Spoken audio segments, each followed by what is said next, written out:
জমে উঠেছে 2026 ফুটবল বিশ্বকাপের 23তম আসর। গ্রুপ পর্বে প্রতিটি দল একটি করে ম্যাচ শেষ করেছে। নকআউট পর্বে জায়গা পাওয়ার সম্ভাবনা বাড়াতে আজ মাঠে নামছে 8টি দল। এর মধ্যে দিনের সবচেয়ে আকর্ষণীয় লড়াইয়ে সকাল 7টায় মুখোমুখি হবে স্বাগতিক মেক্সিকো ও দক্ষিণ কোরিয়া।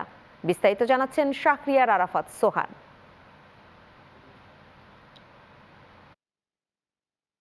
বিশ্বকাপে অংশ নেয়া ৪৮ দলের মধ্যে গ্রুপ পর্বের প্রথম রাউন্ড শেষে জয় পরাজয় দেখেছে ৩০ দল, বিপরীতে ড্র করেছে ১৮ দল। আজ শুরু হচ্ছে দ্বিতীয় রাউন্ডের খেলা। প্রথম দিন মাঠে নামবে ৮ দল। জয় পেলে অনেকটাই সহজ হবে পরবর্তী পর্বে ওঠার সমীকরণ, আর হারলে বাড়বে চাপ। রাত ১০টায় প্রথম ম্যাচে মুখোমুখি হবে চেকিয়া ও দক্ষিণ আফ্রিকা। দুই দলেই নিজেদের সামর্থ্যের প্রমাণ দিতে মরিয়া।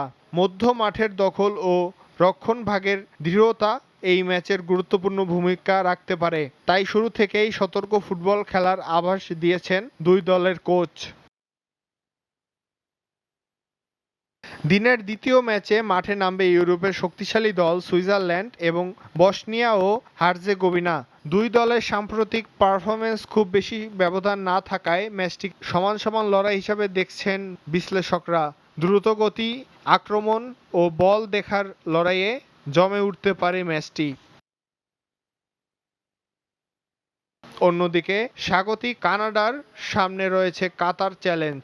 নিজেদের সমর্থকদের উপস্থিতিতে বাড়তি আত্মবিশ্বাস নিয়ে মাঠে নামবে কানাডা। তবে এশিয়ার দল কাতার সহজে ছেড়ে দেওয়ার পাত্র নয়। কাল সকাল 7টায় মুখোমুখি হবে স্বাগতিক মেক্সিকো ও দক্ষিণ কোরিয়া। দুই দলেরই রয়েছে গতিময় ও আক্রমণাত্মক ফুটবলের সুনাম। মেক্সিকো নিজেদের মাঠের সুবিধা কাজে লাগাতে, অন্যদিকে দক্ষিণ কোরিয়া নির্ভর করবে দ্রুত গতির কাউন্টার অ্যাটাকের উপর। ফুটবল বিশ্লেষকদের মতে এই ম্যাচের ফলাফল গ্রুপের শীর্ষস্থান নির্ধারণে গুরুত্বপূর্ণ ভূমিকা রাখতে পারে।